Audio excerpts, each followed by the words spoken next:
تو آؤ اللہ کے پیغمبر سے تعلق ٹھیک کریں، تاکہ کل قیامت والے دن اگر مدد کی ضرورت پڑے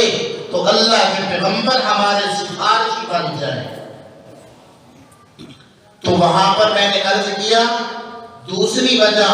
جو ایک دوسرے سے بھاگتے پھر رہے ہیں وہ اس لیے کہ آج ہم سے کوئی مدد نہ طلب کر لے، آج ہم سے کوئی ایک نیکی نہ مانگ لے، آج ہمارا پلڑا جو ہے ایک نیکی کی وجہ سے جھکنے کے قابل ہو جائے گا، ایک نیکی کے لیے وہاں بھاگتے پھر رہے ہوں گے، کوئی کسی کو ایک نیکی دینے کو تیار نہ ہوگا۔ اور ہم کتنے بے وقوف ہیں کہ جو کل قیامت والے دن ہمیں ایک نیکی دینے کو تیار نہیں ہوگا، آج ہم ان کی خاطر کتنی نیکیاں برباد کر رہے ہیں۔ جو کل کو ایک نیکی دینے کو تیار نہیں ہوگا، آج ان کی خاطر ہم کتنے نیکی کے موقع ضائع کر رہے ہیں اور کتنی نیکیوں کو ہم برباد کر رہے ہیں۔ تو اس سے بڑی بے وقوفی اور کیا ہوگی کہ جو 1 روپیہ بھی تمہیں دینے کو تیار نہیں، تم اس پہ اپنی دولت لٹا رہے ہو۔ بھی کہتے ہیں نا دوست تو وہ ہوتا ہے نا جو مشکل گھڑی میں کام آئے، تو اس سے بڑی مشکل گھڑی اور کون سی آئے گی میدان معاشر سے بڑھ کر؟ وہاں کوئی کسی کے کام آنے کو تیار نہیں۔ تیسری وجہ علماء نے یہ لکھی ہے کہ لوگ ایک دوسرے سے اس لیے بھاگتے پھر رہے ہوں گے کہ اپنے اور پیاروں کی تکلیف دیکھی نہ جائے گی۔ جب اپنے تکلیف میں ہوتے ہیں، جب اپنے پیارے کسی مصیبت میں ہوتے ہیں، تو بسا اوقات آدمی اپنے پیاروں کی تکلیف کو دیکھ نہیں سکتا، اس کی برداشت میں نہیں ہوتا۔ آپ نے دیکھا ہوگا بعض والدین ایسے بھی ہیں کہ جب بچے کو ڈاکٹر کے پاس لے جایا جاتا ہے نا، ڈاکٹر جب ٹیکا لگانے لگتا ہے تو وہ بہن نکل جاتے ہیں کہ نہیں بچے کا رونا ہم سے برداشت نہیں ہوتا، ہم اپنے بچے کو ٹیکا لگتا ہوا دیکھ نہیں سکتے۔ تو وہاں پر بھی یہ منظر ہوگا جب وہ لوگ اللہ کی گرفت میں آ چکے ہوں گے، اللہ کی پکڑ میں آ چکے ہوں گے، اللہ کی ناراضگی کا سامنا کر رہے ہوں گے، تو وہاں پر آدمی بھاگے گا، چھپے گا کہ آج ان کی حالت اس سے دیکھی نہ جائے گی کہ دنیا میں رہ کر میں نے ان کو سمجھایا تھا، دنیا میں رہ کر میں نے ان کو بتایا تھا، لیکن انہوں نے میری بات نہ مانی، آج ان کی تکلیف جو ہے وہ مجھ سے دیکھی نہیں جائے گی۔ اس لیے بھاگتے پھر رہے ہیں، اس لیے چھپتے پھر رہے ہوں گے۔ اور چوتھی وجہ علماء نے یہ لکھی ہے کہ ہر آدمی دوسرے سے چھپتا پھر رہا ہوگا، بھاگتا پھر رہا ہوگا رسوائی سے بچنے کے لیے، کہ آج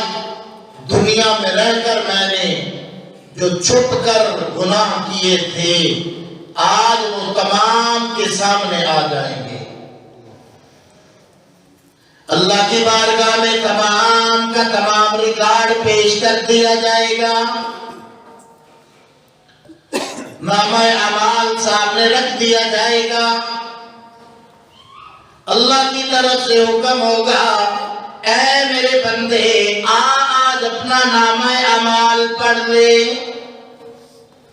آج اپنے کرتوتوں کو اپنی آنکھوں سے دیکھ لے۔ اللہ تعالیٰ فرمائے گا کیا میرے ان فرشتوں نے لکھنے میں کوئی زیادتی کی ہے؟ وہ عرض کرے گا نہیں اللہ کوئی زیادتی نہیں ہوئی، بلکہ اپنا نامہ اعمال دے کر پکار اٹھے گا لا یغادر صغیرۃ ولا کبیرۃ الا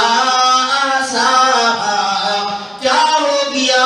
معمولی سے معمولی بات بھی میرے نامہ اعمال میں درج ہو گئی۔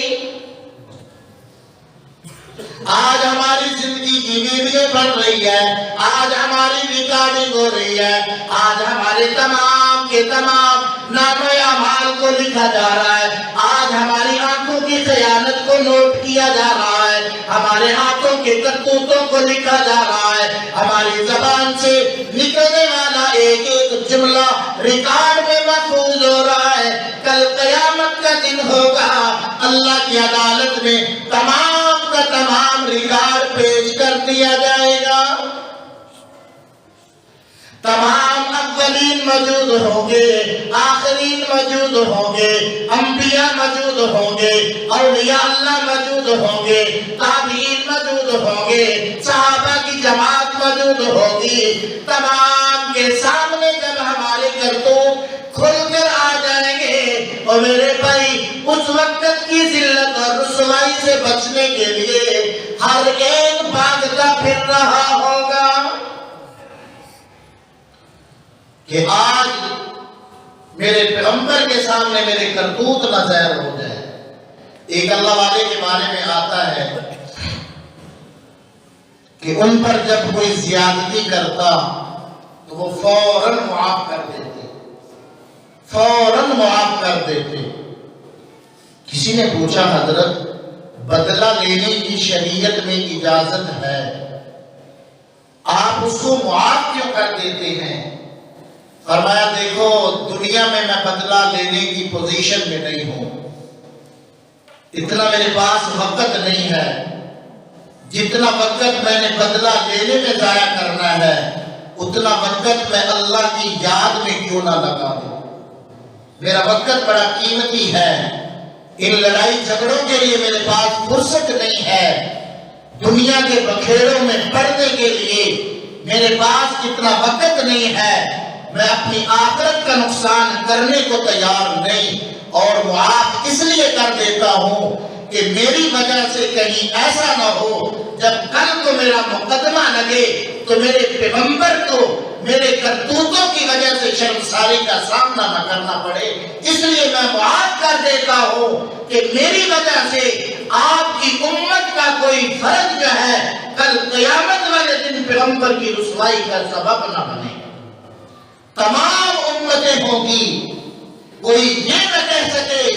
کہ یہ رسول پاک امت محمدیہ کے فرد کے کرتوت ہے، اس سے میرے پیغمبر کو شرمساری کا سامنا کرنا پڑے گا، اس لیے میں اس کو معاف کر رہا ہوں تاکہ کل قیامت والے دن میرا پیغمبر جو ہے وہ شرمسار نہ ہو سکے۔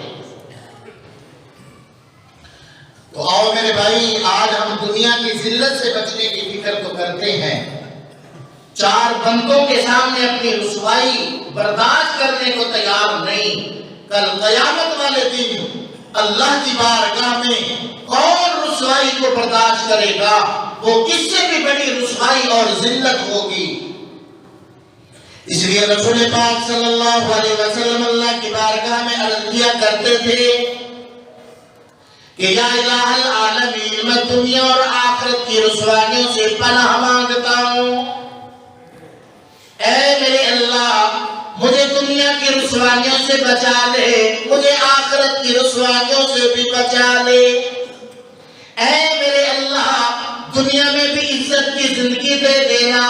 آخرت کے اندر بھی عزت کا معاملہ کر لینا۔ اے میرے اللہ دنیا میں بھی میرے عیبوں پہ پردے ڈال دینا، کل قیامت والے دن بھی میرے گناہوں پہ پردے ڈال دینا،